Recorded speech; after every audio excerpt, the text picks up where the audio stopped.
Assalamualaikum warahmatullahi wabarakatuh. Hari ini bertemu lagi dalam video serial merawat kelas untuk terampil mengajar bagi calon guru. Hari ini saya akan sedikit memaparkan mengenai bagaimana melakukan perhitungan validitas butir soal menggunakan Microsoft Excel. Seperti yang kalian semua lihat di layar, di sini saya sudah menyiapkan beberapa butir soal dan juga beberapa orang murid yang nilainya sudah direkap ke dalam Excel seperti ini. Di sebelah kiri ada kolom nomor untuk jumlah murid atau siswa, kemudian nama-namanya siapa. Nah, di sini ada 20 siswa, kemudian ada butir soal. Nah, di dalam butir soal ini kami atau saya membuat 10 soal ini ya, yang kemudian nanti kita di sini ada angka 1, angka 0. Nah, apa sih artinya? Artinya adalah angka 1 ini berarti kita lihat coba di butir soal nomor 1 yang dibuat warna abu-abu di sini. Abidin, dengan nama Abidin misalnya tertulis nomor 1. Nah, berarti tertulis angka 1. Nah, berarti di sini dalam menjawab nomor 1 Abidin betul. Jadi dikasih nilai atau angka 1. Kemudian coba kalau kita lihat Adin. Nah, Adin di sini untuk menjawab nomor 1 dia mendapatkan angka 0. Nah, berarti di sini dia salah dalam menjawab. Nah, berarti kita analisa satu-satu butir soal atau jawaban mereka dari nomor 1, 2, 3, 4, 5, 6, 7, 8, 9, 10 sampai butir soal nomor 10. Nah, kemudian setelah semuanya dipindahkan jawabannya dengan berupa kategori angka 1 dan 0. Lalu kita hitung di sini ada total skor ya.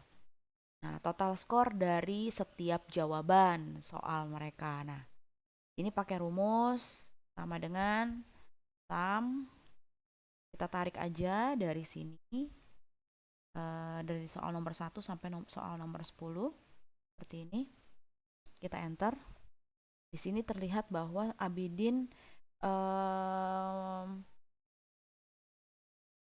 soal yang benar atau berhasil dijawab benar oleh Abidin ada 4. Kita cocokkan benar ya, ada 4. Nah, untuk mempermudah Anda tinggal tarik saja ke bawah seperti ini. Ya.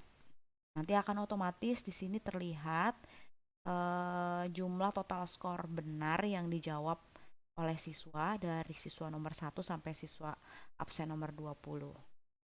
Baik. Nah, untuk menghitung validitas butir soal, nah pertama-tama kita harus juga menentukan terlebih dahulu R tabel ya. Menentukan terlebih dahulu R tabel. Nah, R tabel di sini kita harus lihat dari tabel distribusi nilai R tabel produk momen yang biasanya ada di belakang buku statistik kalian, atau kalian juga bisa mencari di Google ya. Nah, ada gimana caranya kita membaca ini? Nah, kalau Anda tadi masih ingat bahwa contoh yang saya berikan itu adalah contoh dengan jumlah siswa 20 atau N-nya sama dengan 20. Nah, di sini kita lihat 20. Di sini 20. Kemudian kita pakai level of significance atau level tingkat kesalahannya 5% saja. Di sini 0,444. Nah, lalu bagaimana kalau misalnya kalian buat soal jumlahnya 15 ya? Sorry, respondennya 15 orang misalnya. Nah, berarti 0,514 gitu. Ya, baik. Karena kita sudah ketemu, karena jumlah siswa kita 20, maka jumlahnya adalah 0,444. Kita balik lagi ya ke Excelnya. Baik, di sini kita bisa langsung tulis 0,444. Kita tarik saja ke samping seperti ini. Oke, baik. Nah, sebuah soal dikatakan valid jika memenuhi syarat validitas itu sendiri. Apa sih syarat validitasnya? Yaitu R hitungnya lebih besar dibanding R tabel. Nah, R tabel udah dapat, sekarang kita mencari R hitung. Nah, bagaimana rumus R hitungnya? Rumus dari R hitung itu sendiri, kita pakai rumus Corel ya. Kita bisa tulis sini dengan, kenapa pakai Corel? Karena kita mau mengkorelasikan antara jumlah yang menjawab benar atau menjawab salah dari butir soal nomor 1, begitu ya contohnya, dengan total skornya. Itu kita bandingkan.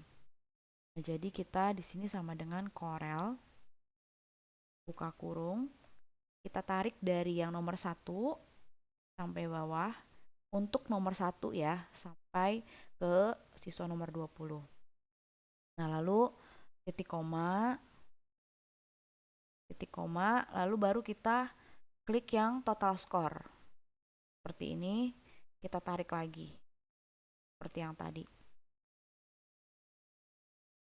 Oke, tutup kurung. Nah, tapi di sini belum selesai.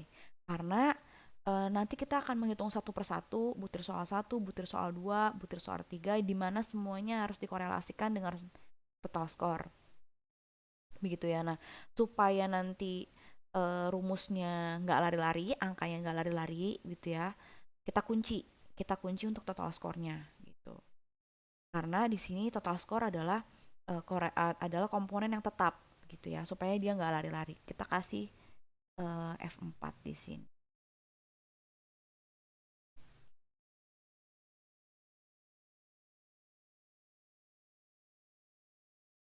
Seperti ini. Lalu kita enter.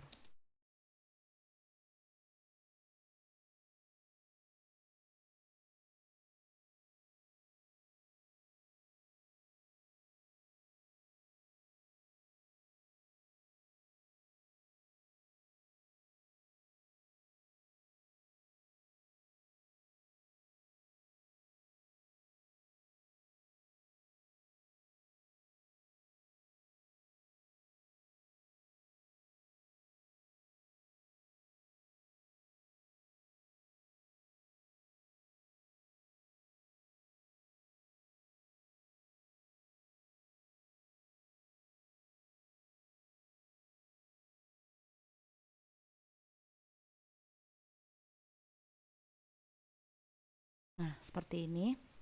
Jadi rumusnya tadi, kalian sebelum dipakaikan dolar ini, kalian silakan blok M6, M25-nya, kemudian langsung klik F4. Nanti dia akan otomatis keluar dolar seperti ini. Nah, nanti kalian enter, akan langsung ada angka seperti ini. Nah, tarik aja. Tarik ke samping. Coba kita cek dulu ya, rumusnya sudah betul atau belum. Kita lihat yang di butir soal nomor 2. Nah, di sini D6 sampai D25 betul ya, berada di kolom yang betul. Nah, tapi M6 dan M25-nya dia akan tetap. Nah, kalau nggak dikunci, khawatirnya M6 dan M25-nya nanti akan bergeser. Gitu. Tapi kalau udah dikunci, ini akan aman. Baik, setelah ketemu R hitung dan R tabel, tadi kan sudah dijelaskan ya syaratnya apa sih untuk melihat valid atau tidaknya. Nah, satu soal valid jika R hitungnya itu lebih besar dibanding dengan R tabel. Nah, maka kita pakai rumus if ya. rumus if-nya seperti ini, sama dengan if buka kurung R hitungnya berapa? R hitungnya kita klik di sini, kemudian pakai tanda lebih besar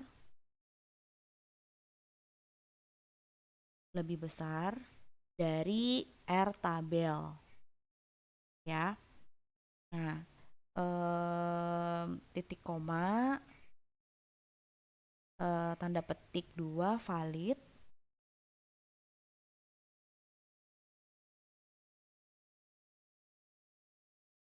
titik koma lagi, tanda petik 2 tidak valid,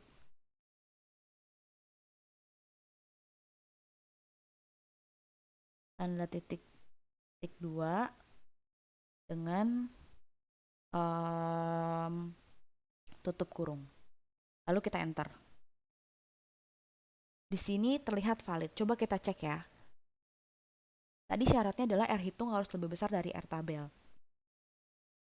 Silakan bisa dilihat di sini. R hitungnya 0,48 sekian sekian sekian. Nah, sedangkan R tabelnya 0,444. Sudah jelas ya bahwa R hitung lebih besar dari R tabel. Lalu bagaimana untuk butir soal yang lain? Coba kita geser ya. Ada yang valid dan ada yang tidak valid. Gitu.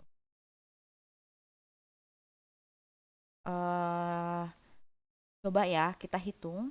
Kita juga bisa hitung berapa sih jumlah soal kita yang valid.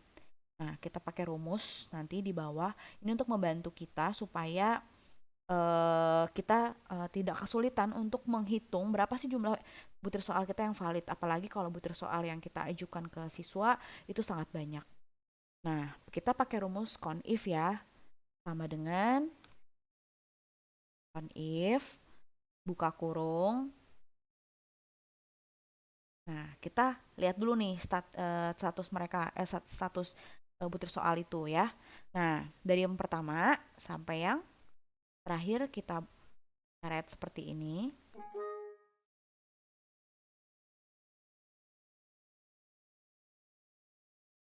Kemudian kita kasih titik koma di sini,